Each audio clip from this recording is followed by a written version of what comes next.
I got a great comment under my last video. I was talking about the importance of not dropping the racket too early on the backhand, on the forehand, and how smooth acceleration should start from the top of the loop. Top of the loop. Then someone wrote, "Makes sense, coach, but to me it looks like Federer drops the racket on his forehand before that explosive acceleration." What do you think? Let's break this down.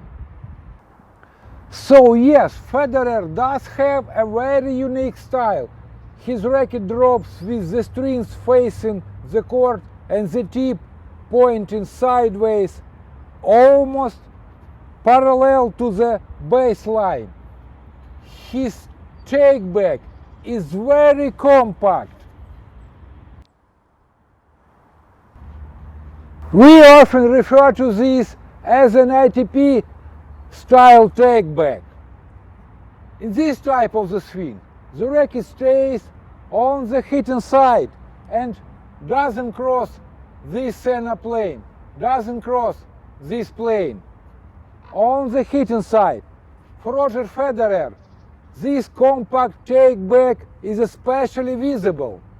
Compare that to someone like Fernando Gonzalez, who brings the racket higher and further back.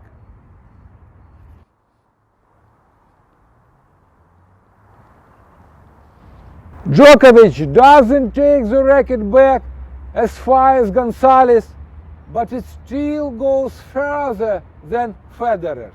And yes, Federer probably has the most compact takeback among the greatest forehands in history. Here is where the confusion comes in. Right before Federer's forward swing, his racket flips into that wrist leg position. The tip of the racket goes from here to here. This flip is very sharp and visible. That movement might look like the acceleration starts from the bottom, but that's not what's happening. The drop itself is already part of the acceleration phase. There is no pause before the racket moves forward. Let's take a look at short clip. Watch carefully the exact moment Federer starts to accelerate. Especially during the second shot, you will notice he actually pauses slightly at the top of the loop before letting the racket drop and accelerates through the ball.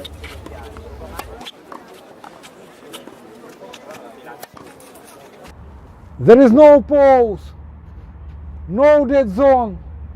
The dropping motion is already part of the gradual smooth acceleration. Actually, gravity helps with this. If your timing and relaxation are good, the racket naturally picks up speed in this phase when it drops. Then, as it reaches the bottom of the loop, body rotation kicks in and adds power. Now, should you copy Federer's motion? Not necessary. That fits him, this compact takeback, this straight arm at the moment of contact. But if you try to copy all these things, you might lose fluidity and coordination. Instead, stick to the fundamentals. You should have a great shoulder tone. Shoulders go further than hips. Your off arm should be parallel to the baseline in your power position. You need to have a space here. Your elbows should be away from your body. And don't think about how your racket goes in this phase of your swing, like this, or something in between. Let's take a look at my own forehands. I'm not thinking about whether my racket drops with the strings facing down to the side or something in between. It just happens the way it naturally happens. So stick to the fundamentals and find what works for you. Find your own style. And don't forget, the acceleration starts from the top of the loop on the backhand and forehand. You can do it.